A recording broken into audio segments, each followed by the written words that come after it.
ನರಲೋಕದ ನಾಡಿಗೆ ಸುತ್ತು 40 ಹಳ್ಳಿಗೆ ನ್ಯಾಯಾಧೀಶನಂತೆ ಪಟ್ಟ ಕಟ್ಟಿಕೊಂಡು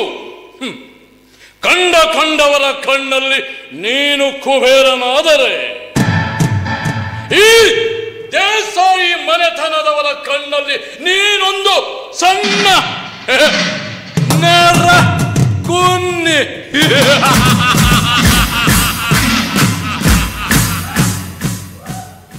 ಎಲ್ಲ ಪಕ್ಕದ ವಡ್ಡಿ ಮಗನೇ ಏನನ್ನಯ್ಯ, ನಿತ್ಯ ದಾನ ಧರ್ಮ ನ್ಯಾಯ ನೀತಿಗಳಿಂದ ನೀನು ಸತ್ಯವಂತನೆಂದು ಅನಿಸಿಕೊಂಡರೂ ಈ ದೇಸಾಯಿ ಮನೆತನದವರನ್ನು ಗೆಲ್ಲುವುದು ಅಷ್ಟೊಂದು ಸುಲಭದ ಮಾತಲ್ಲ. ಈ ದೇಸಾಯಿ ಮನೆತನದಲ್ಲಿ ಹುಟ್ಟಿದ ತ್ರಿಮೂರ್ತಿಗಳು ಮೊದಲನೇ ತಮ್ಮ ಕಂಠ, ಎರಡನೇ ತಮ್ಮ ಕಂಠ, ಕಂಠ ಸ್ವಯಂಭೂ ಅವರ ಅಣ್ಣ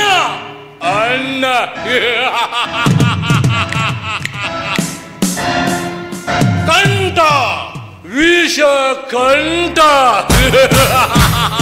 ಏನಂದುಂಡು ಈ ತ್ರಿಮೂರ್ತಿಗಳನ್ನ ಗೆಲ್ಲುವುದು ಅಷ್ಟೊಂದು ಸುಲಭದ ಮಾತಲ್ಲ. ನಂದುಂಡ ಈ ತ್ರಿಮೂರ್ತಿಗಳು ಮಾಡುವ ದೇಸಾಯಿ ದರ್ಪಕ್ಕೆ, ದೇಸಾಯಿ ದರ್ಬಾರಕ್ಕೆ ನೀನು ನಮ್ಮ ಪಾದದ ಧೂಳಿಯ ಸಮಾನ. ಬಡವ ಬದುಕಲಾರದೆ, ಸಾಮಾನ್ಯ ಜನ ಸಾಯಲಾರದೆ, ಅವರ ಬೆವರು ರಕ್ತವನ್ನೇ ಕುಡಿಯುವ ನೀರನ್ನಾಗಿ ಮಾಡಿ ಅವರ ಸೂರುಗಳ ಮೇಲೆ ಕಾಲಿಟ್ಟು ತಳ್ಳಿ ಅಲ್ಲಿಯೇ ಬೇರ್ಬಿಟ್ಟು ನಮ್ಮ ಗಗನ ತುಂಬಿ ಕಟ್ಟಡಗಳ ಮುದ್ದೆ ಎತ್ತಿ ಇಡೀ ಮನುಕುಲಕ್ಕೆ ರಕ್ತ ಬೀಜೋಸುರನ ವಂಶದ ರಕ್ತವನ್ನ ಬಿತ್ತುತ್ತಿದ್ದೇವೆ ಈ ದೇಸಾಯಿಯವರು. ಈ ದೇಸಾಯಿ ಹಾಗೂ ನಾಡಗೌಡನ ಮನೆತನದ ದ್ವೇಷ ಇಂದಿಂದಲ್ಲ, ತಲತಲಾಂತರಗಳಿಂದ 10 ತಲೆಮಾರುಗಳಿಂದ ನಡೆದು ಬರುವಂತಹ ದ್ವೇಷವಿದು. ಇದಕ್ಕಾಗಿ ಸಾವಿರಾರು ಹೆಣಗಳು ಉರುಳಿದೆ, ರಕ್ತದ ಕೋಡಿಯೇ ಹರಿದಿದೆ. 10 ವರ್ಷಗಳ ಹಿಂದೆಯಷ್ಟೇ ನಮ್ಮಲ್ಲಿ ಬಂದು ಸ್ನೇಹ ಬೆಳೆಸಿ ಕದನಕ್ಕೆ ವಿರಾಮ ಹಾಡಿತ್ತು ಇದೇ ನಂಜುಂಡಗೌಡ. ಆದರೆ ಇಂದು ನಮ್ಮ ಮನೆಯ ಕಾಲಡಿಯಲ್ಲಿ ಕಸ ಹೊಡೆದು ಬದುಕುತ್ತಿದ್ದ ಆಳು ಮಗನಿಗೆ 10,000 ರೂಪಾಯಿ ದಂಡ ವಿಧಿಸಿ ಊರು ಬಿಟ್ಟು ಓಡಿಕೊಂಡ. ಇದು ಈ ಅಪಮಾನವಾದದ್ದು ನಮ್ಮ ಮನೆಯ ಆಳು ಮಗನಿಗಲ್ಲ,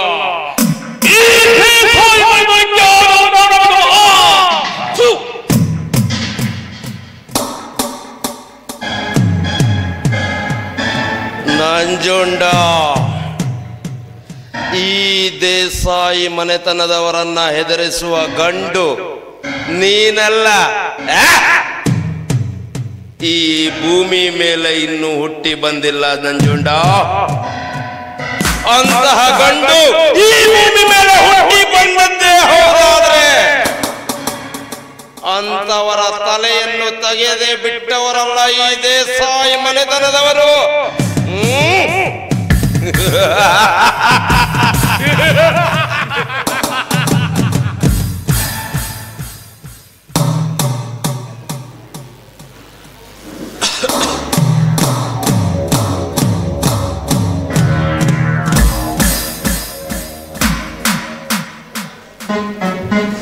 ಕಾರ್ಬಾರಿ ನಗ್ರಿ ನೀವು ನಗಿ ಮತ್ತೂರಿಗೆ ಹೊಟ್ಟಿ ಹುಣ್ಣಾಗೋಗಿ ನಗಬೇಕು ನೀವು. ಮನೆಯಲ್ಲಿ ನಿಮ್ಗೆ ಸ್ವಲ್ಪ ನಾಚಿಕೆ ಮಾನ ಮರ್ಯಾದೆ ಸ್ವಲ್ಪ ಐತೇನೆ. ನಿಮ್ಮದು ಪದ್ಧತಿ ಏನಂದ್ರೆ ಕುಂಭಕರ್ಣ ಹೊಟ್ಟೆ ತುಂಬಿ ಊಟ ಮಾಡ್ಕೊಂಡು ಮಲಗಿದ್ನಲ್ಲ ಆವಾಗ ಯುದ್ಧ ಮಾಡುವ ಹೊತ್ತಿಗೆ ಮಲಗಿಬಿಟ್ಟಂತೆ. ಹಂಗಾಗಿ ನೀವೇ ದಂಡ ಪಿಂಡ್ರಿ ನೀವು. ನಿಮ್ಗೆ ಸ್ವಲ್ಪ ಮಾನ ಮರ್ಯಾದೆ ಹೇಳೋದು ಐತೀನಿ. ಓಹೋ ನಿಮ್ಮ ಕೈಗೆ ಖಡ್ಗ ಬೇರೆ. ಖಡ್ಗ ತೊಳ್ಬಿಟ್ಟು ನೀವು ಇಲ್ಲಿ ಬಂದು ಬಾಳೆ ತೊಳ್ಕೊಂಡು ಹೆಂಗಸರಾಗೋದು ಹತ್ರಿ ನೀವು. ಬಂದ ಹಾಗೆ ಮಾತಾಡಬೇಡ. ಖರೆ ಮಾತಾಡಕತ್ತೀನಿ ನಾನು. ಖರೆ ಮಾತು. ನಾನು ಎಷ್ಟು ವರ್ಷ ಆಯ್ತು ಈ ಮನೇಲಿ ದುಡಿದು? 40 ವರ್ಷದಿಂದ ದೇಶರ ಮನೆಗೆ ದುಡಿಯಾಕತ್ತೀನಿ. ನಮ್ಮ ಅಜ್ಜನ ಕಾಲದಿಂದ ಒಂದು ಚೂರು ಅವಮಾನ ಆದದಿಲ್ಲ ನಮ್ಗ. ನಿಮ್ಮ ತಂದೆಯರ ಕಾಲಿನ 40 ವರ್ಷ ದುಡಿಯಾಕತ್ತೀನಿ. ಏನಾಯ್ತು ಈಗ? ಏನಾಯ್ತು? ನಿಮ್ಮ ತಂದೆಯವರು 1000 ಹಳ್ಳಿಗೆ ಯಜಮಾನರಾಗಿದ್ರು. 1000 ಹಳ್ಳಿಗೆ ಅವರು ನಡೆಯೋ ದಾರಿಯಾಗೆ ಸರ್ಪ ಹೆಡೆಯತ್ತೆ ಬುಸುಗೊಟ್ಟರು. ಅವ್ರು ನಡೆಯೋ ಹೊತ್ತಿನಾಗೆ ಸರ್ಪ ಮುಡಿ ಕಂಡು ಬದಿಗೆ ಸರಿದು ನಿಲ್ತಿತ್ತು. ಅಂತ ದೇಶರ ಮನೆತನಾಗಿತ್ತು. ನೀವು ಹುಟ್ಟಿದ್ರಿಗೆ ದಂಡ ಪಿಂಡ.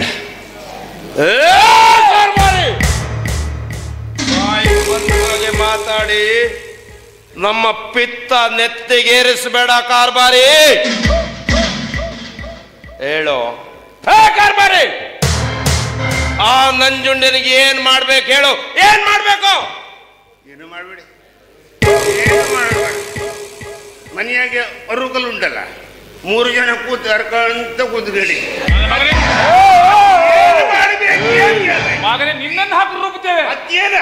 ಏನು ಮಾಡ್ಬೇಕು ಕೇಳ್ತಿರಲ್ಲ? ಏನು ಮಾಡ್ಬೇಕು? ನಮ್ಮ ಊರ ಮಗನಿಗೆ ದಂಡ ಕಟ್ಟಿಸಿ ಓಡಿಸಿದ್ನಲ್ಲ ನಾಡುಗೌಡ, ಅಂತವನಿಗೆ ಏನು ಮಾಡ್ಬೇಕು ಹೇಳ್ತಿರಲ್ಲ ನೀವು? ನೀವು ಸ್ವಲ್ಪ ನಾಚಿ ಮಾರ್ಗ ಮರ್ಯಾದೆ ಹೇಳೋದು ಐತೇನ?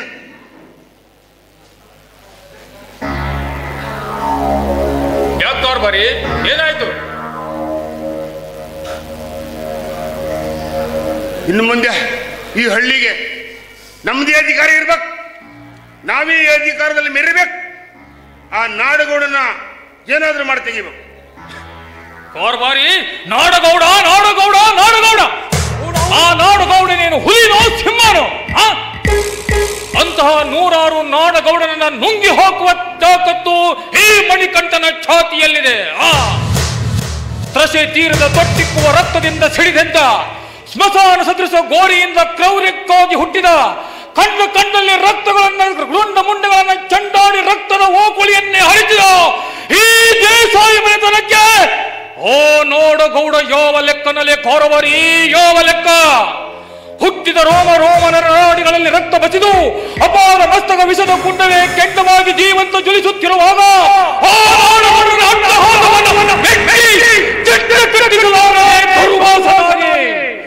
ಅಗ್ನಿಯೇ ಉಸಿರಾಗಿ ಜ್ವಾಲಿಯೇ ಜೀವವಾಗಿ ಈ ಮಣಿಕಂಠ ಕಾಡಿದ ಕೆಟ್ಟ ಜ್ವಾಲಾವಾಗಿ ಜ್ವಾಲಾಡಿ ದಿಕ್ಕುಗಳಲ್ಲಿ ಅಪ್ಪರಿಸಿ ಒಪ್ಪಿರಿಸಿ ಆಹುತಿ ವರ್ಪಿಸದಿರುವುದೇ ಅವನು ಬಂಜರ ಭೂಮಿಯ ಆಣೆಕಟ್ಟನ್ನ. ಕಷ್ಟವೆಲ್ಲ ಮುಷ್ಟಿಯಲ್ಲಿ ಸೃಷ್ಟಿಯಾಗುವ ಮೊದಲೇ ಬೆನ್ನು ಹೊತ್ತದ ಬೇತಾಳಕ್ಕೆ ಅಂಜದ ತ್ರಿವಿಕ್ರಮನಾಗಿ ಕಾರ್ಬಾರಿ, ಇಡೀ ಊರಿಗೆ ಊರೇ ದೇಸಾಯಿಯವರ ಕಪಿ ಮುಷ್ಟಿಯಲ್ಲಿರುವಾಗ ಆ ಗೌಡ ಯಾವ ಲೆಕ್ಕನಲ್ಲೇ? ಈ ದೇಸಾಯಿಯವರೇ ಈ ಊರಿನ ಅವನಿಪತಿಗಳು. ನಮ್ಮಿಂದಲೇ ಎಲ್ಲರ ಅವನತಿ.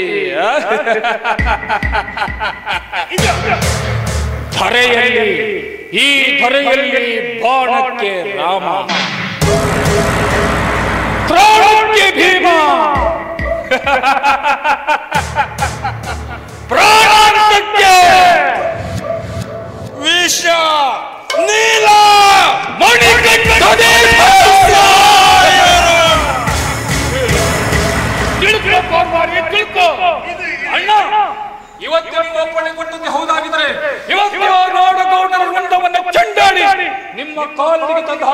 ಅಪ್ಪಣೆ ಕೊಡಣ್ಣ, ಅಪ್ಪಣೆ ಕೊಡು.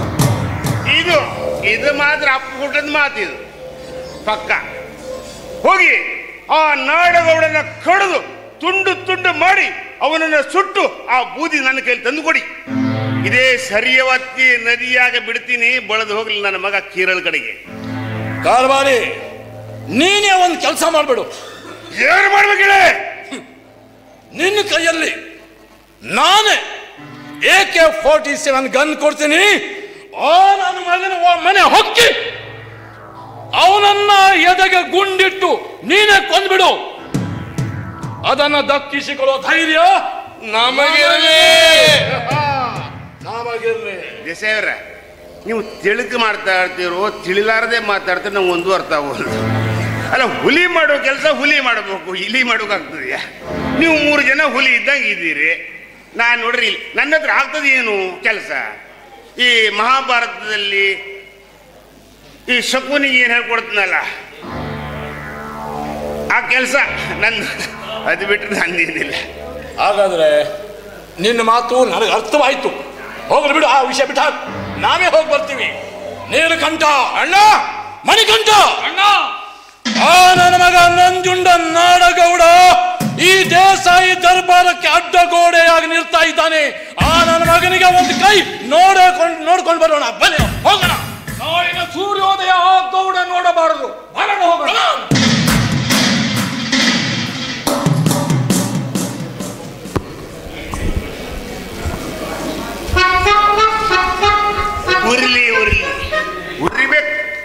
ಉರಿಬೇಕು. ಊರಿಗೆ ಊರೇ ಬೆಂಕಿ ಬಿದ್ದು ಹೋಗ್ಬೇಕು. ನಮ್ಗೇನು?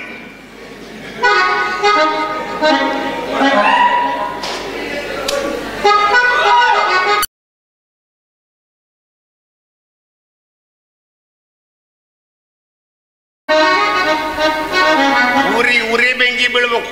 ಯಾಕೆ? ಈ ನಾಡಗೌಡರು ಮತ್ತು ನಂಜು ದೇಸಾಯವ್ರ ಮನೆಯವರು ಒಂದಾಗ್ಬಿಟ್ರೆ ನಮಗೆ ಬೀಡಿ ಹೆಚ್ಚು ಕಡ್ಡಿ ಬಿಡಿಗೂ ಸಿಗುವುದಿಲ್ಲ. ಅವ್ರವ್ರ ಹೊಡೆದಾರ ಸಾಯ್ಬೇಕು ಅಂದ್ರೆ ನಮ್ಗೆ ಲಾಭ ಇಲ್ಲ. ನಮ್ಮ ಕುನ್ನಿನೋ ಮುಸುದಿಲ್ಲ. ಕುನ್ನಿನೋ ಭಾವ ಭಾವ ಭಾವ ಅಂತ ಬರ್ತದೆ ನಮಗೆ. ನಮ್ಮ ಬೇಳೆ ಬೇಯಿಸ್ಕೊಳ್ಬೇಕಾದ್ರೆ ಇನ್ನೇನು ಕಡ್ಡಿ ಮಾಡಲೇಬೇಕಲ್ಲ.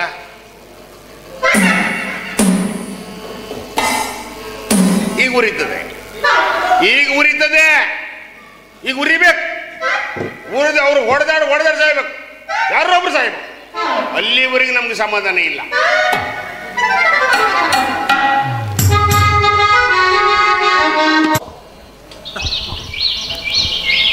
ಇಷ್ಟೊಂದು ಸುಂದರವಾಗಿದೆ ಸೌಂದರ್ಯದ ಸಿರಿಯ ಸೊಬಗು. ಕನ್ನಡ ನಾಡಿನ ನಿಸರ್ಗದ ಸಿರಿ ಸಂಪತ್ತು ಸ್ವರ್ಗ ಸಮಾನವಾದದ್ದು. ಶರಣರು ಸಂತರು ಶಾಂತಿ ನೀಡುವ ಪುಣ್ಯದ ಭೂಮಿ ಈ ಕನ್ನಡ ನಾಡು. ಖನಿಜದ ಬೀಡಿದು ಈ ಕನ್ನಡ ನಾಡು. ಬಂಗಾರದ ಗೂಡು ಇದು ಈ ಕನ್ನಡ ನಾಡು. ಕವಿ ಕಲಾವಿದರ ಕನ್ನಡ ನಾಡಿದು ಈ ನಮ್ಮ ನಾಡು. ಕೃಷ್ಣೆ ಕಾವೇರಿ ತುಂಗೆ ಭದ್ರೆ ಹಸಿವಿಂಗಿಸುವ ಪುಣ್ಯದ ಭೂಮಿ ಈ ಕನ್ನಡ ನಾಡಿನ ಭೂಮಿ. ಸರ್ವ ಧರ್ಮದವರು ಬದುಕುವ ಸುಂದರವಾದಂತಹ ಗೂಡು ಇದು ಈ ನಮ್ಮ ಕನ್ನಡ ನಾಡು. ಈ ಕನ್ನಡ ನಾಡಿನ ಎಷ್ಟನ್ನು ಹೊಗಳಿದರೂ ಸಾಲದು. ಓ ಕನ್ನಡಾಂಬೆ, ನಿನ್ನ ಉದರದಲ್ಲಿ ಬದುಕುವುದಕ್ಕೂ ಜನಿಸುವುದಕ್ಕೂ ಒಂದು ಪುಣ್ಯ ಪಡೆದಿರಬೇಕು. ಅಂತಹ ನಾಡಿದು ಈ ನಮ್ಮ ಕನ್ನಡ ನಾಡು. ಸಿರಿ ಕನ್ನಡಂ ಗೆಲ್ಗೆ, ಸಿರಿ ಕನ್ನಡಂ ಬಾಳ್ಗೆ. ಎಲ್ಲೇ ಇರು, ಹೇಗೆ ಇರು, ಎಂದೆಂದಿಗೂ ನೀ ಕನ್ನಡವಾಗಿರು. ಇಲ್ಲ, ಎಷ್ಟೊಂದು ಮಾತಲ್ಲಿ ಹೊಗಳಿದ್ರು ಈ ನಮ್ಮ ಕನ್ನಡ ನಾಡನ್ನ ಹೊಗಳಿದ ಹಾಗೇನೆ ಅಲ್ಲ, ಅದಕ್ಕೆ ಸೌಂದರ್ಯ ಕೂಡ ಬರಲ್ಲ. ಎಷ್ಟು ಮಾತನಾಡಿದ್ರು ಆ ಕನ್ನಡ ನಾಡಿನ ಬಗ್ಗೆ ಒಂದು ಹಾಡನ್ನೇ ಹಾಡಬೇಕು ಅನ್ಸುತ್ತೆ ನನಗೆ.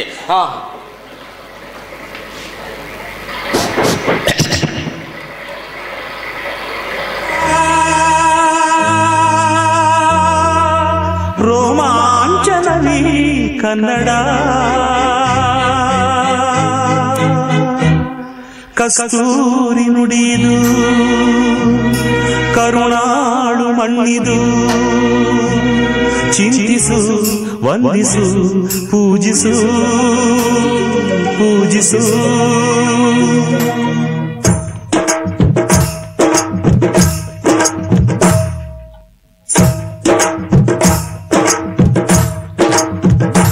ಕನ್ನಡ ಮಣ್ಣನ್ನು ಮರಿಬೇಡ ಓ ಅಭಿಮಾನಿ, ಓ ಅಭಿಮಾನಿ. ಈ ಮಣ್ಣಿನ ಹೆಣ್ಣನ್ನು ಜರಿಬೇಡ ಓ ಅಭಿಮಾನಿ, ಓ ಅಭಿಮಾನಿ. ಸುಸಂಸ್ಕೃತ ಚರಿತೆಯ ತಾಯ್ನಾಡು, ಮಹೋನ್ನತ ಕಲೆಗಳ ನೆಲೆ ಬೀಡು. ಕೆಡಿಸದಿರು ಈ ಹೆಸರ, ಈ ಹೆಸರ. ಈ ಕನ್ನಡ ಮಣ್ಣನ್ನು ಮರಿಬೇಡ ಓ ಅಭಿಮಾನಿ, ಓ ಅಭಿಮಾನಿ. ಈ ಮಣ್ಣಿನ ಹೆಣ್ಣನ್ನು ಜರಿಬೇಡ ಓ ಅಭಿಮಾನಿ, ಓ ಅಭಿಮಾನಿ.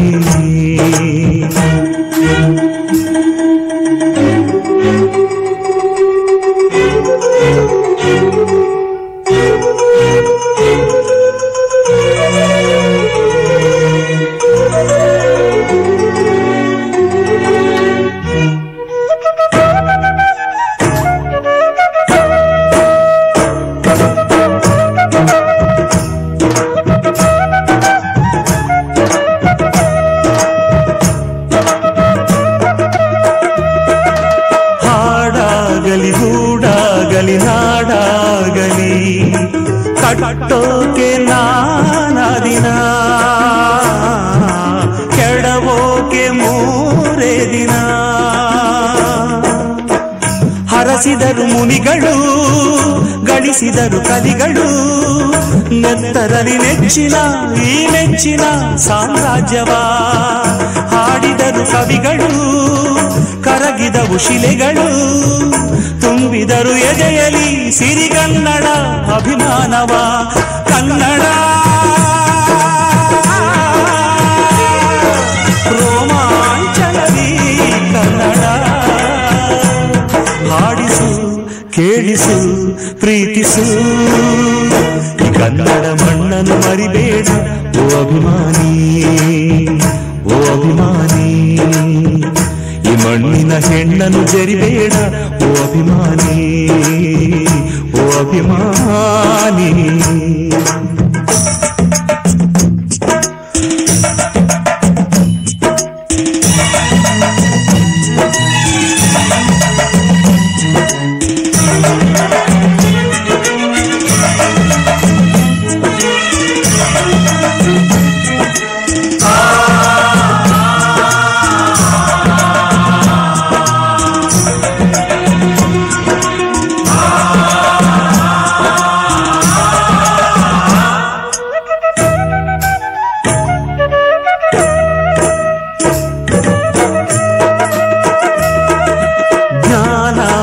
ಚಿನ್ನ ಇದೆ, ಕಾವೇರಿ ಇದೆ, ಬಡತನವೇ ಮೇಲಾಗಿದೆ, ನಮ್ಮತನವೇ ಮಂಕಾಗಿದೆ. ಯಾರಿಗರು ನಿಮ್ಮಲ್ಲಿ ಮದಕರಿಯ ನಾಯಕ, ಕೆಚ್ಚೆ ಜಯ ಯಜ್ಜಮ ರಣಧೀರರು ನುಡಿದಾಸರು. ಉಳಿದಿಹುದೆ ನಿಮ್ಮಲ್ಲಿ ಹೊಯ್ಸಳರ ಕಿಡಿಗಳು, ಹೊನ್ನ ಮಳೆ ಸುರಿಸಿದ ಹರಿರಾಯರ ತೋಳ್ಬಲಗಳು. ಏಳಿರಿ, ಏಳಿರಿ, ಈ ಪ್ರಾರ್ಥನೆಯ ಕೇಳಿರಿ. ಕಲಿಯಿರಿ, ದುಡಿಯಿರಿ, ಉಳಿಸಿರಿ. ಈ ಕನ್ನಡ ಮಣ್ಣನ್ನು ಮರಿಬೇಡ ಓ ಅಭಿಮಾನಿ, ಓ ಅಭಿಮಾನಿ. ಈ ಮಣ್ಣಿನ ಹೆಣ್ಣನ್ನು ಜರಿಬೇಡ ಓ ಅಭಿಮಾನಿ, ಓ ಅಭಿಮಾನಿ. ಸುಸಂಸ್ಕೃತ ಚರಿತೆಯ ತಾಯ್ನಾಡು, ಮಹೋನ್ನತ ಕಲೆಗಳ ನೆಲೆ ಬೀಡು. ಕೆಡಿಸದಿರು ಈ ಹೆಸರ, ಈ ಹೆಸರ. ಈ ಕನ್ನಡ ಮಣ್ಣನ್ನು ಮರಿಬೇಡ ಓ ಅಭಿಮಾನಿ, ಓ ಅಭಿಮಾನಿ. ಈ ಮಣ್ಣಿನ ಹೆಣ್ಣನ್ನು ಜರಿಬೇಡ ಓ ಅಭಿಮಾನಿ, ಓ ಅಭಿಮಾನಿ. ಚೆನ್ನಾಗಿದೆ, ತುಂಬ ಚೆನ್ನಾಗಿದೆ. ಎಷ್ಟೊಂದು ಚೆನ್ನಾಗಿ ಆಡ್ತಾ ಇದ್ದೀರಾ ಮಾವ. ಅಲ್ಲ ಮಾವ, ನನ್ನ ಮಾವ ಇಷ್ಟೊಂದು ಚೆನ್ನಾಗಿ ಹಾಡ್ತಾನಂತ ನಾನು ನನ್ನ ಕನಸು ಮನಸ್ಸಲ್ಲಿ ಕೂಡ ಎಣಿಸ್ಕೊಂಡೇ ಇರಲಿಲ್ಲ. ನಾನಾ ನನ್ನ ಸೋದರ ಮಾವ ಕೋಗಿಲೆಯ ಕಂಠದಿಂದ ಹಾಡುವಾಗಲೇ ನಾನು ಬಂದೆ. ಮಾವ ಕಾವ್ಯ, ಚೆನ್ನಾಗಿದೀಯಾ ಮಾವ? ನಾನು ಚೆನ್ನಾಗಿದ್ದೀನಿ ಕಾವ್ಯ. ಕಾವ್ಯ, ನಾನು ಎಲ್ಲೇ ಇದ್ರು ಪ್ರತಿದಿನ ನಿನ್ನನ್ನು ನೆನೆಸ್ತಾ ಇರ್ತೀನಿ ನೋಡು. ನಾನು ಕೂಡ ಅಷ್ಟೇ. ದಿನಕ್ಕೆ ಒಂದು ಸಾರಿ ಆದರೂ ನಿನ್ನ ನೆನಪನ್ನು ಮಾಡದೆ ಹೋದರೆ ನನಗೆ ಊಟ ಸೇರೋದಿಲ್ಲ, ಕಣ್ಣಿಗೆ ನಿದ್ರೆ ಬರೋದಿಲ್ಲ. ಅಲ್ಲ ಮಾವ, ನಾನು ಹುಬ್ಬಳ್ಳಿಯಲ್ಲಿ ವಿದ್ಯಾಭ್ಯಾಸ ಮಾಡುವಾಗ ನೀವು ವಾರಕ್ಕೊಂದು ಸಾರಿ ಆದರೂ ಬಂದು ನನ್ನನ್ನು ನೋಡಿ ಹೋಗ್ತಾ ಇದ್ರಿ. ಆದರೆ ಈಗ ನಿಮಗೆ ಸರ್ಕಾರಿ ನೌಕರಿ ಸಿಕ್ಕಿದ ಮೇಲೆ ನನ್ನನ್ನು ಮರ್ತು ಬಿಟ್ರಾ ಅಂತ. ಏ ಕಾವ್ಯ, ಏನು ಮಾತಾಡ್ತಾ ಇದೀಯಾ? ನಾನು ನೌಕರಿ ಸಿಕ್ತು ಅಂತ ನಿನ್ನನ್ನು ಮರೆಯೋದಕ್ಕೆ ಸಾಧ್ಯನಾ ಕಾವ್ಯ?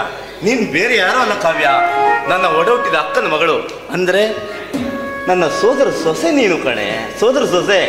ಮೇಲಾಗಿ ಹಿರಿಯವರು ನಾವಿಬ್ರು ಚಿಕ್ಕವರು ಇರುವಾಗಲೇ ಮುಂದಿನ ದಿನಗಳಲ್ಲಿ ನಾವಿಬ್ರು ಗಂಡ ಹೆಂಡತಿ ಅಂತ ನಾಮಕರಣ ಮಾಡಿಬಿಟ್ಟಿದ್ದಾರೆ. ಇಂಥದ್ರಾಗೆ ನಾನು ನಿನ್ನನ್ನು ಮರೆಯದ? ನೋಡು ಕಾವ್ಯ, ಬದುಕಿದರೆ ನಿನ್ನೊಂದಿಗೆ ಬದುಕಬೇಕು, ಸತ್ರು ಕೂಡ ನಿನ್ನೊಂದಿಗೆ ಸಾಯ್ಬೇಕು ಅನ್ನೋ ದೃಢ ನಿರ್ಧಾರದವನು ನಾನು. ಅಲ್ಲ ಮಾವ, ಯಾಕೆ ಈ ರೀತಿಯಾಗಿ ಮಾತಾಡ್ತಾ ಇದ್ದೀರಾ ನೀವು? ನಿಜವಾಗಿ ಹೇಳ್ಬೇಕು ಅಂದರೆ ನಿಮ್ಮಂಥ ಆದರ್ಶವಾದಿಯನ್ನು ನಾನು ಪತಿಯನ್ನಾಗಿ ಪಡಿತಾ ಇರೋದು ನನ್ನ ಪೂರ್ವ ಜನ್ಮದ ಪುಣ್ಯ ಅಂತ ನಾನು ಭಾವಿಸ್ಕೊಂಡಿದ್ದೀನಿ.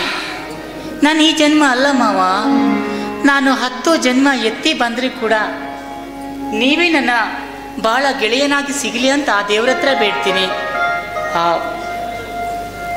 ನೋಡಿ ಮಾವ, ನಾನು ಈ ರೀತಿಯಾಗಿ ಮಾತಾಡ್ತಾ ಇದ್ದೀನಿ ಅಂತ ತಪ್ಪಾಗಿ ಅರ್ಥ ಮಾಡ್ಕೋಬೇಡಿ.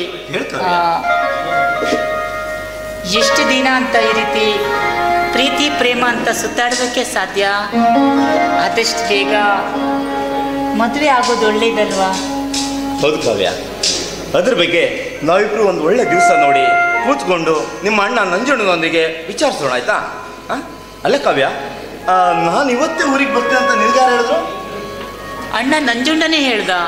ಇವತ್ತು ನಿನ್ನ ಮಾವ ವೀರೇಶ ಬರ್ತಾ ಇದ್ದಾನೆ, ರೈಲ್ವೆ ಸ್ಟೇಷನ್ಗೆ ಹೋಗಿ ನೀನೇ ಕರ್ಕೊಂಡು ಬಾ ಅಂತ ಕಾರ್ ಕೊಟ್ಟು ಕಳಿಸಿದ. ಹಾ ಕಾವ್ಯ, ನಿಮ್ಮ ಅಣ್ಣ ನಂಜುಂಡ ಅರ್ಜೆಂಟಾಗಿ ಊರಿಗೆ ಬಾ ಅಂತ ನನಗೆ ಫೋನ್ ಮಾಡಿದ. ವಿಷಯ ಏನು ಅಂತ ನನಗೆ ಗೊತ್ತಾಗಲ್ಲ, ನಿನಗೇನಾದ್ರೂ ಗೊತ್ತಾ? ನೋಡಿ ಮಾವ, ಬಹುಶಃ ನಮ್ಮಿಬ್ಬರ ಮದುವೆ ಮಾತುಕತೆ ಮಾಡೋದಕ್ಕೆ ಇರ್ಬೋದೇನೋ ಅಂತ ಅನ್ನಿಸ್ತಾ ಇದೆ. ನೋಡಿ, ಪ್ರಯಾಣ ಮಾಡಿ ನಿಮಗೆ ತುಂಬ ಆಯಾಸ ಆಗಿರಬೇಕು. ಅದಕ್ಕೆ ಹೋಗ್ತಾ ಕಾಫಿ ಕೋಲ್ಡ್ ಡ್ರಿಂಕ್ಸ್ ಏನಾದರೂ ಬೇಕಾ? ಕಳ್ಳಿ ಕಳ್ಳಿ ನೋಡು, ಎಷ್ಟೊಂದು ಸೌಂದರ್ಯವನ್ನು ಹೊತ್ಕೊಂಡಂಥ ರತಿ ಈ ನನ್ನ ಕಣ್ಣು ಮುಂದೆ ಇರುವಾಗ ಬೇರೇನಾದರೂ ಬೇಕು ಅಂತ ಕೇಳ್ಕೊಳ್ತಾ ಇದೆಯಲ್ಲ. ಅಲ್ಲ ಕಾವ್ಯ, ಈ ಸುಂದರವಾದ ನಿಸರ್ಗದಲ್ಲಿ ಆ ತಾಯಿ ಎದುರಿನಲ್ಲಿ ಇವತ್ತು ನೀನು ನನ್ನ ಕಣ್ಣಿಗೆ ಕಾಣ್ತೀಯ ಗೊತ್ತಾ? ನಾನಾ? ಹೌದು. ಹೇಗೆ ಕಾಣ್ತಾ ಇದ್ದೀನಿ? ಬೇಲೂರ ಶಿಲೆ ಅಂತ ಕಾಣ್ತಾ ಇದೆಯಾ? ಶೃಂಗಾರವಾಗಿ ಕಾಣ್ತಾ ಇದೆಯಾ? ನೋಡಿ ಮಾವ, ಇಷ್ಟೆಲ್ಲ ಹೊಗಳಬೇಡಿ. ಈ ನಿಮ್ಮ ಹೊಗಳಿಕೆ ನನ್ನ ಹೃದಯದಲ್ಲಿ ಪ್ರೇಮ ನೊರೆಗಳನ್ನು ಎಬ್ಬಿಸಿ ಕನಸಿನ ಲೋಕದಲ್ಲಿ ಮುಳುಗಿಸ್ತಾ ಇದೆ. ಹೌದಾ? ಹಾಗಾದ್ರೆ ಮತ್ತೆ ಯಾಕೆ ತಡ ಮಾಡ್ತಾ ಇದೀಯಾ? ನಿನ್ನ ಈ ಕೋಗಿಲೆ ಕಂಠದಿಂದ ಒಂದೇ ಒಂದು ಹಾಡನ್ನು ಹೊರಸೂಸಿ ನವಿಲಿನ ನರ್ತನದಿಂದ ನನ್ನ ಕಣ್ಮುಂದೆ ನರ್ತನ ಮಾಡಿ ನನ್ನ ಮನಸ್ಸನ್ನು ತಣಿಸ್ತೀಯಾ? ನಿನ್ನ ಇಷ್ಟನೇ, ನನ್ನ ಇಷ್ಟ ಮಾವ.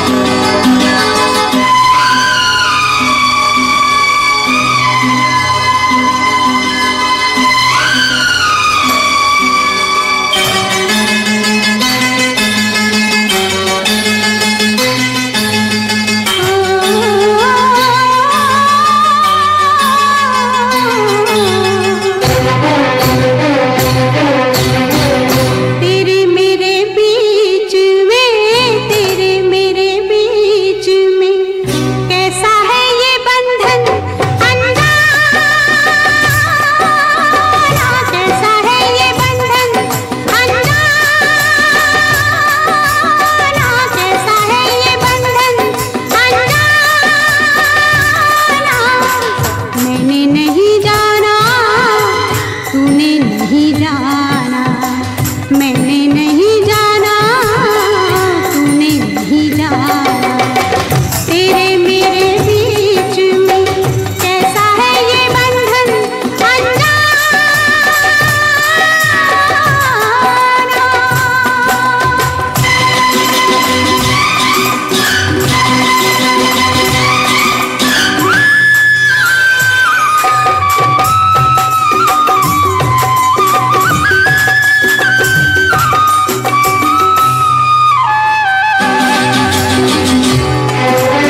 ಸುಮಂಗಲ, ಏ ಸುಮಂಗಲ, ಸುಮಂಗಲ, ನಮ್ಮ ಅಳಿಯ ವೀರೇಶ ಏನಾದರೂ ಬಂದಿದ್ನಾ? ಈಗ ತಾನೇ ನಿಮ್ಮ ತಂಗಿ ಕಾವ್ಯ ಹೊರಗೆ ಕರೆದುಕೊಂಡು ಹೋಗಿದ್ದಾಳೆ. ಸ್ವಲ್ಪ ಹೊತ್ತಿನಲ್ಲಿ ಬರಬಹುದಂದ್ರೆ ಅವ್ರ ಹತ್ರ ಸ್ವಲ್ಪ ವಿಷಯ ಮಾತಾಡಬೇಕು ಅಂತ ಅಂದ್ಕೊಂಡಿದ್ದೆ. ಹಿಂದೆ ನಮ್ಮ ಹಿರಿಯರೆಲ್ಲ ವೀರೇಶ್ನನ್ನು ಮತ್ತು ನನ್ನ ತಂಗಿಯನ್ನು ಸತಿಪತಿಗಳು ಅಂತ ನಾಮಕರಣ ಮಾಡಿಬಿಟ್ರು. ಆದರೆ ವೀರೇಶ ಈಗ ಬೆಳೆದು ಪ್ರಾಪ್ತ ವಯಸ್ಸಿಗೆ ಬಂದಿದ್ದಾನೆ. ಅದು ಅಲ್ಲದೆ ಅವನು ಸರ್ಕಾರಿ ನೌಕರಸ್ಥ ಕೂಡ. ಅಂಥದ್ರಲ್ಲಿ ಅವನ ಹತ್ರ ಒಂದು ಮಾತು ಕೇಳಿದೆ, ನಾವು ಮದುವೆ ನಿಶ್ಚಯ ಮಾಡೋದು ತಪ್ಪಾಗಿರುತ್ತೆ ಅಲ್ವಾ? ಅದಕ್ಕಾಗಿ ಅವನ ಹತ್ರನೇ ಒಂದು ಮಾತು ಕೇಳಿ ಮದುವೆ ಬಗ್ಗೆ ಸಮ್ಮತಿ ಕೊಟ್ಟರೆ ಆದಷ್ಟು ಬೇಗ ಮದುವೆ ಕಾರ್ಯ ಮುಗಿಸ್ಬಿಡೋಣ ಅಂತ ನನ್ನ ವಿಚಾರ. ಸರಿ ಅಂದರೆ ನೀನು ಹೇಗೆ ಹೇಳ್ತೀಯ? ಸರಿ ಅಂದರೆ ನಿಮ್ಮ ಅಭಿಪ್ರಾಯವೇ ನನ್ನ ಅಭಿಪ್ರಾಯ. ಹಾಂ, ಬಾ ವೀರೇಶ್, ನೀವು ನನ್ನ ಹತ್ರ ಕೇಳೋದಕ್ಕೆ ನೋಡಿ, ನನ್ನ ಸರ್ವಸ್ವವು ನೀವೇ ಆಗಿರುವಾಗ ನಿಮ್ಮ ಮಾತನ್ನ ನಾನು ಮೀರ್ತೀನ? ನೋಡಿ ಮಾವ, ನಾನು ಚಿಕ್ಕವರಿರುವಾಗಲೇ ನನ್ನ ತಂದೆ ತಾಯಿ ತೀರ್ಕೊಂಡ್ಬಿಟ್ರು. ಅಲ್ಲಿಂದ ಇಲ್ಲಿಯ ತನಕ ನೀವು ನನಗೆ ವಿದ್ಯೆ ಕಲಿಸಿ ಬುದ್ಧಿ ಹೇಳಿ ಸರ್ಕಾರಿ ನೌಕರಿ ಕೂಡ ಕೊಡಿಸಿದ್ದೀರಾ. ಹೀಗಿರುವಾಗ ನಿಮ್ಮ ಮಾತನ್ನ ನಾನು ಮೀರ್ತೀನ? ನಿಮ್ಮ ಈ ಉಪಕಾರನ ನಾನು ಯಾವ ಜನ್ಮದಲ್ಲಿ ಮರೆಯಲಾರೆ ಮಾವ, ಯಾವ ಜನ್ಮದಲ್ಲಿ ಮರೆಯಲಾರೆ. ಅದು ನೋಡಿ ಮಾವ, ನಾನು ಮದುವೆ ಅಂತ ಆಗೋದಾದರೆ ಅದು ಕಾವ್ಯಾಳೊಂದಿಗೆ ಮಾತ್ರ. ಇದು ಸತ್ಯ ಮಾವ, ಸತ್ಯ. ನಿನ್ನ ಮಾತನ್ನು ಕೇಳ್ತಾ ಇದ್ದರೆ ನನಗೆ ಎಷ್ಟು ಸಂತೋಷ ಆಗ್ತಾ ಇದೆ ಗೊತ್ತಾ? ನಿಜವಾಗಿಯೂ ನೀನು ನನ್ನ ಸೋದರಳಿ ಅಂತ ಅಂದ್ಕೊಳ್ಳೋದಕ್ಕೆ ತುಂಬ ಹೆಮ್ಮೆ ಆಗ್ತಾ ಇದೆ. ನಿನ್ನಂಥ ಮಾನವೀಯತೆಯ ಮನುಷ್ಯರನ್ನು ಪಡೆಯೋದು ತುಂಬ ಅಪರೂಪ. ಅದರಲ್ಲಿ ಕಾವ್ಯ, ನಿನ್ನ ಅಭಿಪ್ರಾಯ ಏನು? ಅದು ನೀವಿಬ್ರು ಹೇಗೆ ಹೇಳ್ತಿರೋ ಹಾಗೆ. ಕಾವ್ಯ, ಸೋದರ ಮಾವ ಇಷ್ಟ ತಾನೆ ಕಾವ್ಯ, ಹೇಳು ಕಾವ್ಯ. ಅದಕ್ಕೆ ನಾನು ನನ್ನ ಜೀವನದಲ್ಲಿ ಮದುವೆ ಅಂತ ಆಗೋದಿದ್ರೆ ಅದು ನನ್ನ ಸೋದರ ಮಾವ ವೀರೇಶ್. ಏ ವೀರೇಶ, ಹಾಗಿದ್ರೆ ಯಾಕೆ ತಡ? ಆದಷ್ಟು ಬೇಗ ಪುರೋಹಿತರಲ್ಲಿ ಹೋಗಿ ಒಳ್ಳೆ ಮುಹೂರ್ತ ಕೇಳ್ಕೊಂಡು ನಿಮ್ಮಿಬ್ಬರ ಮದುವೆಯನ್ನು ವಿಜೃಂಭಣೆಯಿಂದ ಮಾಡಿ ಮುಗಿಸ್ತೇನೆ.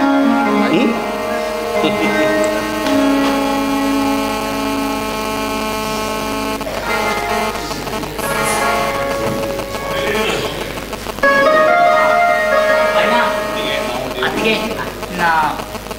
ನಾನು ಮತ್ತು ಮಾವ ದೇವ್ರ ಗುಡಿಗೆ ಹೋಗಿ ಬರ್ತೀವಿ. ಸರಿ ಅಮ್ಮ, ಹೋಗಿದ್ದು ಮಾವ ವೀರೇಶ, ಹೋಗಿದ್ದು ಹೋಗ್ಬರ್ತೀವಿ.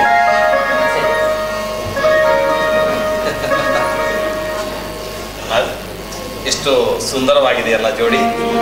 ಆದಷ್ಟು ಬೇಗ ಮದುವೆ ಕಾರ್ಯನ ಮುಗಿಸ್ಬಿಡೋಣ. ನಾವು ಶಾಸ್ತ್ರಿಗಳಿಗೆ ಹೇಳಿ ಕಳಿಸ್ತೀವಿ. ಸರಿ ಸರಿ.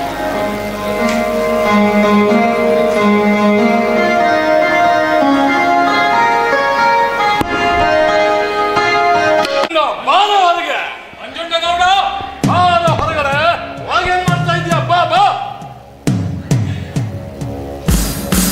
ಏ ನಂಜುಂಡ, ಬಾ.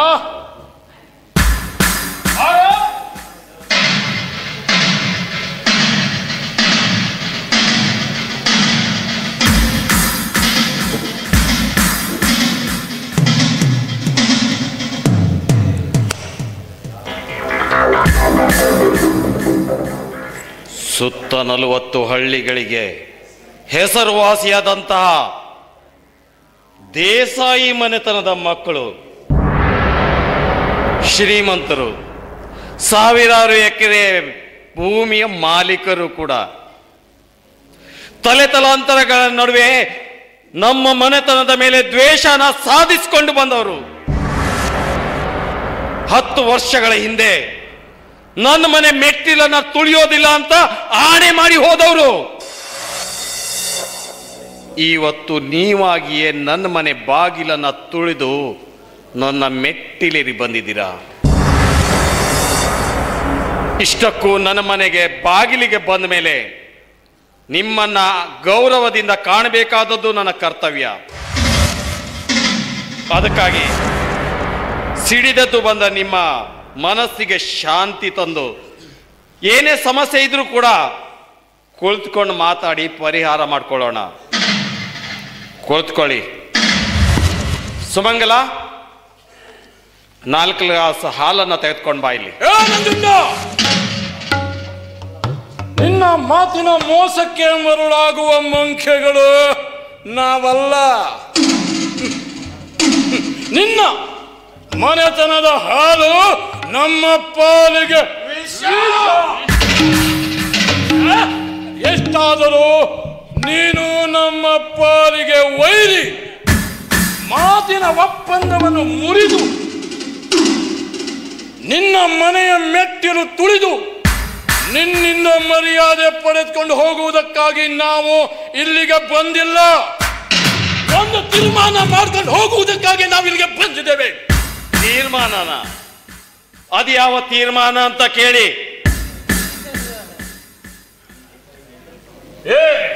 ನಂಜುಂಡ, ಈ ದೇಸಾಯಿ ಮನೆತನದ ಸಮಸ್ಯೆ ಬಗೆಹರಿಸಲು ಯಾರೋ ನೀನು? ನೋಡ, ಅಲ್ಲ, ನೀನೇನು ನಮ್ಮ ಪಾಲಿಗೆ ನ್ಯಾಯಾಧೀಶನೇನು? ಅದನ್ನ ಕೇಳೋದಕ್ಕೆ ನೀನು ಯಾರು? ಮಾತು ಮಾತು ನನ್ನ ಮಾತಿಗೆ ಮಧ್ಯದಲ್ಲಿ ಭಯ ಹಾಕಬೇಡ. ನಾನು ಕೇಳಿದ ಪ್ರಶ್ನೆಗೆ ಅಷ್ಟೇ ಉತ್ತರ ಕೊಡು. ಬಾಯಿ ಮುಚ್ಕೊಂಡು ನಿಂತು. ಇನ್ನೂ ಮುಗಿಲಿಲ್ಲ, ಇನ್ನು ಮಾತು ಮುಗಿಲಿಲ್ಲ. ಅಲ್ಲಲ್ಲೇ ಸುತ್ತು 40 ಹಳ್ಳಿಯ ಜನರಿಗೆ ನ್ಯಾಯ ಹೇಳಲು ಯಾವ ನಾವು? ಅಲ್ಲ,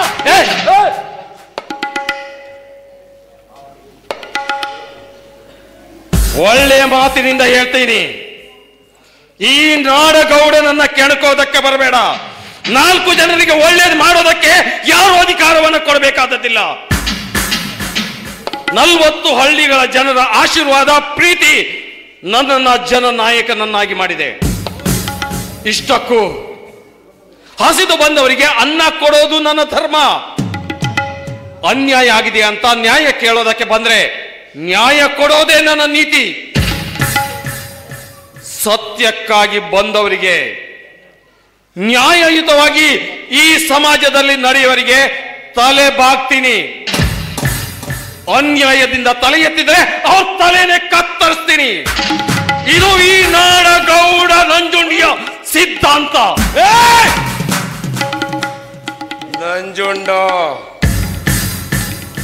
ನಾಡಗೌಡನ ಮನೆತನದಲ್ಲಿ ಹುಟ್ಟಿದ ಮಾತ್ರಕ್ಕೆ ನೀನೇನು ಈ ನಾಡಿನ ದೊರೆಯೇನು?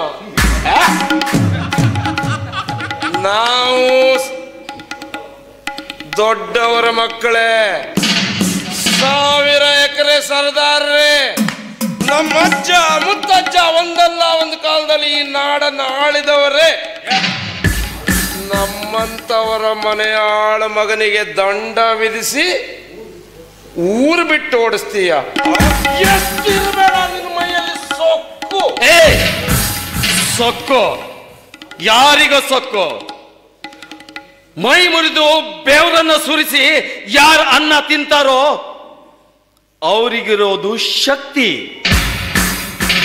ಬೇರೆಯವರ ಬೆವರಿನಲ್ಲಿ ಅನ್ನ ಯಾರು ಉಣ್ತಾರೋ ಅವರಿಗಿರೋದು ನೀನು ಹೇಳಿದಂತ ಸೊಕ್ಕು. ನಾವು ನನ್ನ ಬೆವರಿನ ಹನಿಯಲ್ಲಿ ಅನ್ನ ತಿಂತೀನಿ, ಹಾಗಾಗಿ ನನ್ನ ದೇಹದಲ್ಲಿ ತುಂಬಿಕೊಂಡಿದೆ ಶಕ್ತಿ. ನಿಮ್ಮಂತ 10 ಜನ ಬಂದ್ರು ಬಗ್ಗು ಬಡಿಯುವಂತ ತಾಕತ್ತು ಆ ಭಗವಂತ ನನ್ನ ಕೈಲಿಟ್ಟಿದ್ದಾನೆ. ನಿಮ್ಮಂತ ನರ ಕುನ್ನಿಗಳಿಗೆ ಭಯ ಪಡುವಂತ ಅವಶ್ಯಕತೆ ನನಗಿಲ್ಲ. ನೋಡಿ, ತಪ್ಪು ಮಾಡಿದವರು ಈ ಊರಲ್ಲಿ ಯಾರೇ ಆಗಿರ್ಲಿ, ನಿಮ್ಮ ಮನೆ ಆಳಾದ್ರೇನು, ನಿಮ್ಮ ಮನೆ ಮಗ ಆದ್ರೇನು, ನ್ಯಾಯ ನ್ಯಾಯನೇ, ತಪ್ಪು ತಪ್ಪೆ. ತಪ್ಪು ಮಾಡಿದವರಿಗೆ ಶಿಕ್ಷೆ ಎಂದಿಗೂ ತಪ್ಪಿದ್ದಲ್ಲ. ಈ ನಾಡಗೌಡ ಸತ್ಯಕ್ಕಾಗಿ ಹುಟ್ಟಿದ್ದಾನೆ, ಸತ್ಯಕ್ಕಾಗಿ ಬೆಳಿತಾನೆ, ಸತ್ಯಕ್ಕಾಗಿ ಮಡಿತಾನೆ. ನಂಜುಂಡ, ಸತ್ಯ ಸತ್ಯ ಸತ್ಯ. ಅಲ್ಲ ನಂಜುಂಡ, ನೀನು ಪುರಾಣದ ಕಥೆಗಳನ್ನ ಕೇಳಿಲ್ವೇನೋ? ಸತ್ಯ ಸತ್ಯವೇ ನನ್ನ ಉಸಿರು ಅಂತ ಹೇಳ್ದ ಸತ್ಯ ಹರಿಶ್ಚಂದ್ರ ಏನಾದ್ನೋ ಸುಡುಗಾಡಕಾದ. ಎಂತೆಂತವ್ರೇ ಮಣ್ಣು ಮುಕ್ಕಿ ಹೋದ್ರಂತೆ. ನೀನು ಯಾವ ಲೆಕ್ಕನ ನಂಜುಂಡ? ನೋಡು, ಒಳ್ಳೆ ಮಾತಿನಿಂದ ಹೇಳ್ತೇವೆ, ನಮ್ಮ ಮಾತಿಗೆ ಬೆಲೆ ಕೊಟ್ಟು ನಿನ್ನ ಪಾಡಿ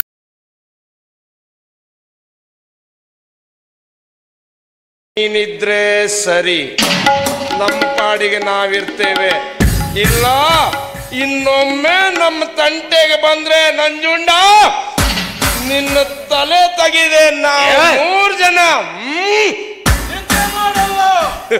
ಏ ದೇಸಾಯಿ ಮಕ್ಕಳ, ಬಾಯಿಗೆ ಬಂದ ಹಾಗೆ ಬೊಗಳಿದ್ರೆ ನಿಮ್ಮ 3 ಚರ್ಮ ಸುಲಿದು ನಾನು ಚಪ್ಪಲಿ ಮಾಡ್ಕೊಳ್ತೀನಿ.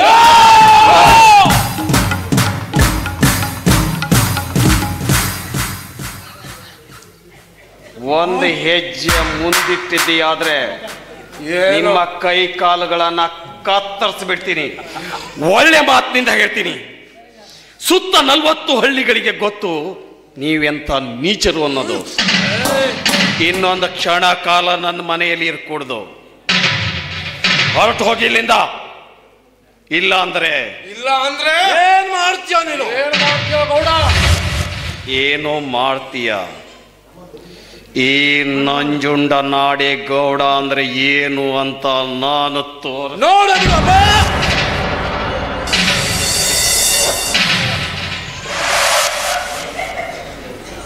ಒಳ್ಳೆ ಮಾತಿಂದ ಹೇಳ್ತೀನಿ, ಇಲ್ಲಿಂದ ಹೊರಟು ಹೋಗಿ.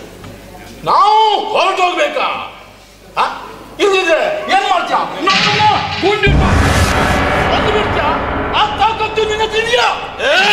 ಈ ತಾಕತ್ತಿನ ಬಗ್ಗೆ ಈ ನಾಡಗೌಡನನ್ನ ಪ್ರಶ್ನಿಸೋದು. ಗೌಡ, ಬಂದೂಕು ಹಿಡಿದು ಹೆದರಿಸಿದರೆ ಓಡಿ ಹೋಗಲು ಹೇಡಿಗಳೆಂದು ಭಾವಿಸಿದ್ದೇನಲ್ಲಿ ಗೌಡ? ಹೇಡಿಗಳೆಂದು ಭಾವಿಸಿದ್ಯಾ? ಈ ದೇಸಾಯಿ ಮನೆತನದವರ ಆರ್ಭಟಕ್ಕೆ ಬಾನಂಗಳ ಮೇಲಿನ ಬೆಳ್ಳಿ ಮೋಡಗಳು ದಿಕ್ಕಾಪಾಲಾಗಿ ಚಲಿಸುತ್ತದೆ. ನಮ್ಮ ಆಕ್ರೋಶಕ್ಕೆ ನದಿಗಳು ಕಂಗೆಟ್ಟು ವಿರುದ್ಧ ದಿಕ್ಕಿಗೆ ಹರಿಯುತ್ತಿವೆ. ಈ ತ್ರಿಮೂರ್ತಿಗಳ ಆರ್ಭಟಕ್ಕೆ ಇಳಿಯೇ ಗಡಗಡಗಡನೆ ನಡುಗುತ್ತಿದೆ. ಈ ಧರೆಯಲ್ಲಿ ಬಾಣಕ್ಕೆ ರಾಮ, ತ್ರಾಣಕ್ಕೆ ಭೀಮ, ಪ್ರಾಣಾಂತಕ್ಕೆ ವಿಷ, ನೀಲ, ಮಣಿಕಂಠ ದೇಸಾಯಿ. ಏ ಬಾಲ ಬಾಲ ದೇಸಾಯಿ, ನಾವು ಕೂಡ ಮೀಸೆ ಹೊತ್ತ ಗಂಡಸರು ಕಣಲೇ ಗಂಡಸರು. ಏ ಬಾಲ ದೇಸಾಯಿ, ನಿನ್ನ ದೇಹ ಬೆಳೆದಿದೆ, ಚಿಗರ ಮೀಸೆ ಹೊಡೆದಿದೆ, ಬುದ್ಧಿ ಇನ್ನು ಬೆಳೆದಿಲ್ಲಲೇ ಮುಟ್ಟಾಳ. ಕಂಡಂತೆ ಬಾಯಿಗೆ ಬಂದು ಕೂಗ ಗಂಟಲು ಹರಿದುಕೊಳ್ಳಬೇಡ. ವೈರತ್ವ ಬೇಡವೆಂದು ಹೇಳಲು ಬಂದವರಿಗೆ ಹೆದರಿಸ್ತೀಯ? ಗೌಡ, ಈ ಹೊಡೆದಾಟ ಕಾದಾಟ ನಿನಗೆ ಹೊಸದಾಗಿರಬಹುದು. ಆದರೆ ಈ ದೇಸಾಯಿ ಮನೆತನದವರಿಗೆ ಗುದ್ದಾಡುವುದೆಂದರೆ ಮಧ್ಯರಾತ್ರಿಯಲ್ಲಿಯೂ ನಿದ್ದೆಗಳಿಂದ ಎದ್ದು ಬಂದು ಗುದ್ದಾಡಲಿಕ್ಕೆ ಸಿದ್ಧ. ಇದಕ್ಕಾಗಿ ನಮ್ಮ ಘಟ ಉಳಿದರೂ ಚಿಂತೆ ಇಲ್ಲ. ನಿನ್ನೊಂದಿಗೆ ಹೊಡೆದಾಡುವ ಹಠ ಮಾತ್ರ ಬಿಡಲಾರೆವು. ಏನಂದೆ ನೀನು ನಮ್ಮಣ್ಣನಿಗೆ? ತಾಕತ್ತಿನ ಬಗ್ಗೆ ಕೇಳ್ತೀಯ? ತಾಕತ್ತಿನ ಬಗ್ಗೆ ಕೇಳ್ತೀಯನೋ ಗೌಡ? ಈ ವಿಜಯ ವೀರ ಮಣಿಕಂಠ ದೇಸಾಯಿ ಕೇಳ್ತಾ ಇದ್ದೇನೆ. ನಿನಗೆ ತಾಕತ್ತಿದ್ಯಾ? ನೀನ್ ಗಂಡ್ಸ? ನೀನಿನಪ್ಪನ ಮಗನಿಗೆ ಹುಟ್ಟಿದ್ದಾಗಿ ಈ ನಾಡಗೌಡನ ತಾಕತ್ತಿನ ಬಗ್ಗೆ ಪ್ರಶ್ನಿಸ್ತೀಯ?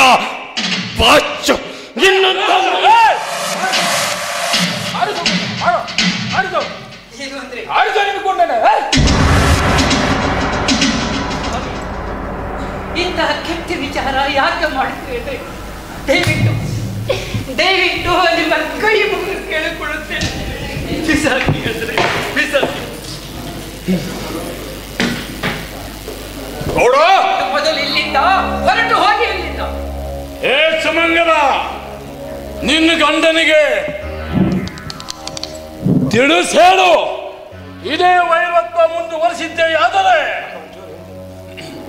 ನಮ್ಮ ನಿಮ್ಮ ಮಧ್ಯೆ ಒಂದು ಹೆಣ ಉರುಳೋದು ಖಂಡಿತ. ಏ ನಂಜುಂಡ, ಈ ದೇಸಾಯಿ ದರ್ಬಾರಕ್ಕೆ ನೀನು ಅಡ್ಡ ಗೋಡೆಯಾಗಿ ನಿಲ್ತಾ ಇದ್ಯಾ. ಇದು ನಿನಗೆ ಸ್ವಲ್ಪ ಎಚ್ಚರದಿಂದಿರು.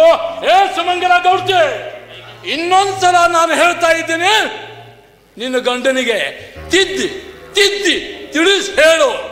ಏ ವಿಷಕಂಠ, ನಿಮ್ಮ ಗ್ರಹಚಾರ ಚೆನ್ನಾಗಿದೆ. ಇವತ್ತು ನನ್ನ ಮನದ ಎದುರಿಗೆ ಬಾರದೆ ಹೋದ್ರೆ ಏನಾಗ್ತಿತ್ತು ಅನ್ನೋದು ಇವಳಿಗೆ ಗೊತ್ತು, ನಿಮ್ಮ ಹಿರಿಯವರಿಗೆ ಗೊತ್ತು. ಈ ನಾಡಗೌಡ ಮನೆತನದವರು ಎಂತವರು ಅನ್ನೋದು. ಕುಡ್ದಿದ್ದೀರಾ? ಹೊರಟು ಹೋಗಿಲ್ಲಿಂದ.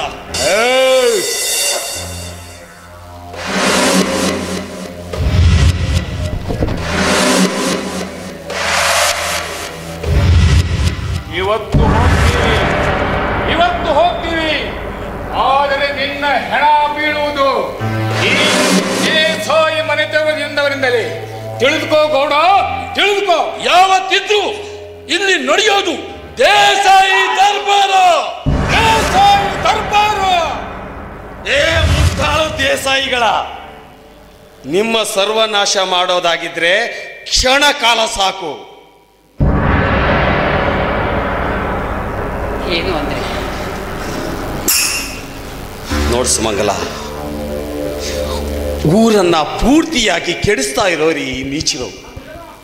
ಅಂಥದ್ರಲ್ಲಿ ತಲೆ ತಲಾಂತರಗಳಿಂದ ನಮ್ಮ ಮನೆತನದ ಮೇಲೆ ದ್ವೇಷನ ಸಾಧಿಸಿಕೊಂಡು ಬರ್ತಾ ಇರುವವರಿಗೆ ಆ ಭಗವಂತ ಯಾವತ್ತು ಶಿಕ್ಷೆ ಕೊಡ್ತಾನೋ ನನಗೆ ಗೊತ್ತಿಲ್ಲ. ಆದರೆ ಒಂದು ಮಾತು ಮಾತ್ರ ಸತ್ಯ, ಇವರ ಸಾವು ಸಹಜವಾಗಿ ಬರೋದಕ್ಕೆ ಸಾಧ್ಯ ಇಲ್ಲ. ನರಳಿ ಸಾಯ್ತಾರೆ. ಈ ಸಮಾಜದ ಎಷ್ಟೋ ಜನ ಬಡವರನ್ನು ತುಳಿದು ಶ್ರೀಮಂತರಾಗ್ತಾ ಇದ್ದಾರೆ.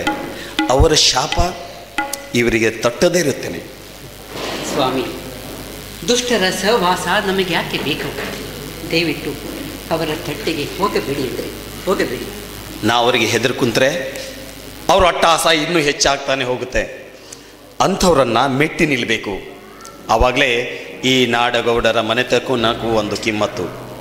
ಅದರಲ್ಲಿ ನೋಡು, ನಾನು ಶಾಸ್ತ್ರಿಗಳಿಗೆ ಅವರ ಜಾತಕನ ನೋಡಿ ಜೊತೆಗೆ ಒಳ್ಳೆ ಮುಹೂರ್ತನ ಫಿಕ್ಸ್ ಮಾಡಿಕೊಡಿ ಅಂತ ಹೇಳಿದ್ದೆ. ಇಷ್ಟೊತ್ತು ತನಕ ಬರಲಿಲ್ಲ. ನಾನು ಸ್ವಲ್ಪ ತೋಟದ ಕಡೆಗೆ ಹೋಗಿ ಬರ್ತೀನಿ, ಹಾಗೆ ಸ್ವಲ್ಪ ದಾಸೋಹದ ಕಡೆಗೂ ಹೋಗಿ ಬರಬೇಕು. ಶಾಸ್ತ್ರಿಗಳೇನಾದರೂ ಬಂದರೆ ನನಗೆ ಕರೀಲಿಕ್ಕೆ ಕಳಿಸು, ನಾನು ಆದಷ್ಟು ಬೇಗ ಬರ್ತೀನಿ. ಸರಿನಾ? ಗೋಪಾಲ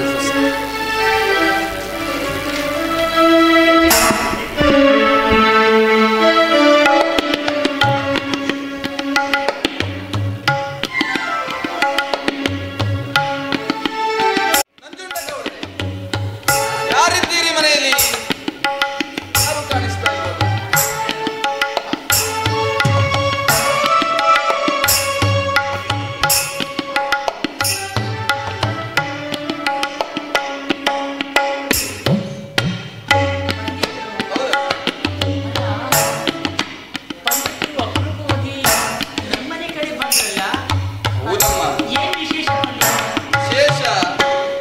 ನಂಜುಂಡಗೌಡರು ಜಾತಕ ನೋಡ್ಬೇಕಂತ ಹೇಳಿ ಕರೆಸಿದ್ರು, ಅದಕ್ಕಾಗಿ ಬಂದೆ.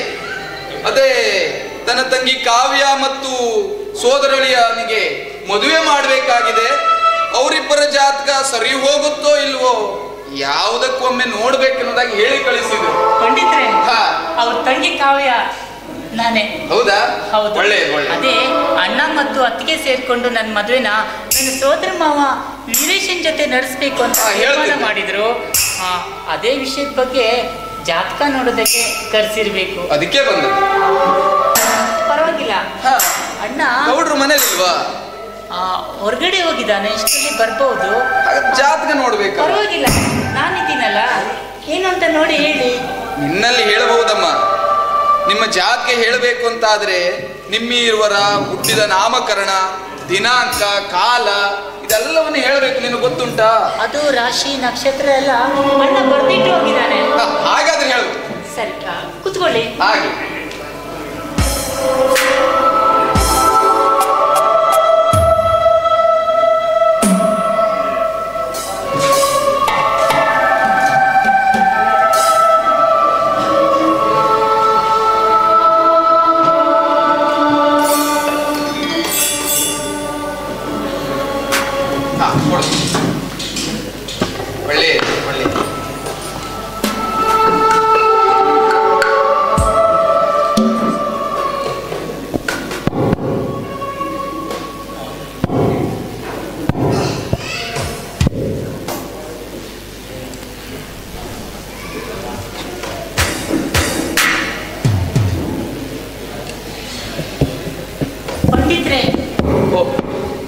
ಮೌನ ಆಗ್ಬಿಟ್ರಿ?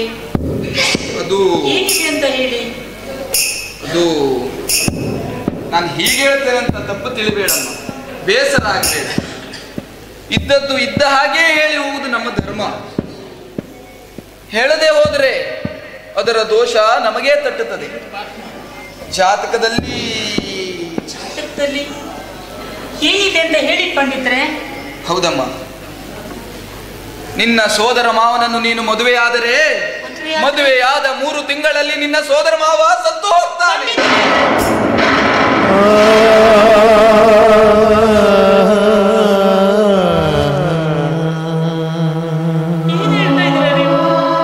ಹೌದಮ್ಮ, ನಿನ್ನ ಜಾತಕದಲ್ಲಿ ಹಾಗೆಯೇ ಇದೆ.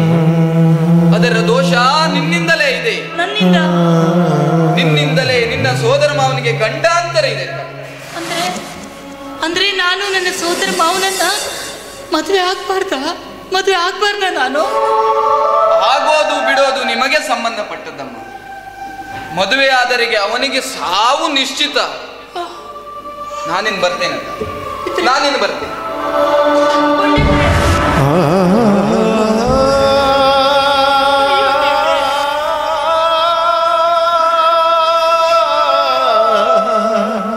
ನಾನು ಕೇಳ್ತಾ ಇರೋ ಮಾತುಗಳು ನಿಜ ಆಗಿರ್ಬಹುದಾ?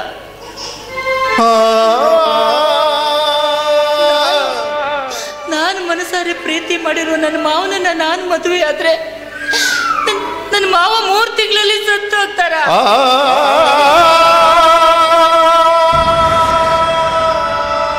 ಅದು ನನ್ನ ದೋಷದಿಂದ ನನ್ನ ಸೋದರ ಮಾವ ಸಾಯ್ಬಾರ್ದು.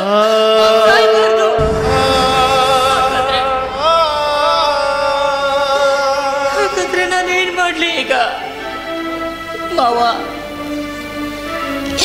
ನಿನ್ನ ಮನಸಾರೆ ಪ್ರೀತಿ ಮಾಡಿ ನಿನ್ನ ಜೊತೆ ಮದುವೆಯಾಗಿ ಸುಖದ ಜೀವನ ಸಾಗಿಸ್ಬೇಕು ಅಂತ ಎಷ್ಟೊಂದು ಆಸೆ ಆಕಾಂಕ್ಷಿಗಳ ಆಶಾ ಗೊಬ್ಬರವನ್ನು ಕಟ್ಕೊಂಡೆ ನಾನು.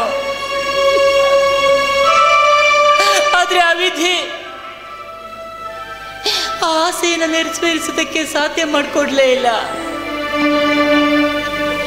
ನಾನೇನಾದ್ರೂ ಬಲವಂತವಾಗಿ ನಿನ್ನನ್ನು ಮದುವೆ ಆಗೋದಕ್ಕೆ ಪ್ರಯತ್ನ ಪಟ್ಟಿದ್ದೆ ಆದ್ರೆ ನನ್ನಿಂದ ನೀನ್ ಸತ್ತು ಬೇಡ. ನನ್ನ ಜೀವನ ಹಾಳಾದ್ರೂ ಚಿಂತೆ ಇಲ್ಲ, ನೀನು ನನ್ನನ್ನು ಮದುವೆ ಆಗದೆ ಹೋದ್ರೂ ಚಿಂತೆ ಇಲ್ಲ ಮಾವ. ನೀನೆಲ್ಲಾದ್ರೂ ನನ್ನಿಂದ ದೂರ ಹೋದ್ರೂ ಚಿಂತೆ ಇಲ್ಲ. ಒಟ್ನಲ್ಲಿ ನೀನು ಚೆನ್ನಾಗಿರ್ಬೇಕು, ನೀನು ಸಾಯಬಾರ್ದು, ನೀನು ಬದುಕಿರ್ಬೇಕು ಮಾವ. ಬಯಸಿದೆ ನೀನೊಂದು ವಿಧಿ ಬಯಸಿತು ತಾನೊಂದು. ಬಯಸಿದೆ ನೀನೊಂದು ವಿಧಿ ಬಯಸಿದೆ ತಾನೊಂದು. ಗುರಿರದ ದಾರಿಯಲ್ಲಿ ಸಾಗಿದೆ ನೀನಿಂದು. ಗುರಿರದ ದಾರಿಯಲ್ಲಿ ಸಾಗಿದೆ ನೀ